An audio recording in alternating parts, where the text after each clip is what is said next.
Hello everyone, আজ আমি তোমাদের জন্য একদম একটা নতুন খাবার নিয়ে চলে এসেছি। আশা করি এই খাবারটা সবার ভালো লাগবে।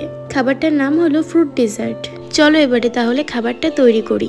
এর মধ্যে নিয়েছি আপেল, 2 রকমের আঙুর, কলা, মৌসুমী লেবু, চেরি ফল, বেদানা আর খেজুর। ফলগুলোকে ছোট ছোট করে কেটে নিয়েছি। তারপরে নিচ্ছি এখানে দুধটা কিন্তু হালকা মিডিয়াম গরম। তারপরে একটা বাটিতে ঢেলে নিয়েছি দুধের মধ্যে এবার ফলগুলো দিয়ে দিচ্ছি, কলা, আঙুর। আমি কিন্তু 2 রকমের আঙুর দিয়েছি। তারপরে দিচ্ছি আপেল, খেজুর, চেরি ফল আর দিয়েছি হলো বেদানা ফল। তারপরে সাবু জল দিয়ে আমি রান্না করে নিয়েছি, সেটাকে দিয়ে দিয়েছি। তারপরে এবার চামচ দিয়ে ভালো করে ওটাকে মিক্স করে নেব।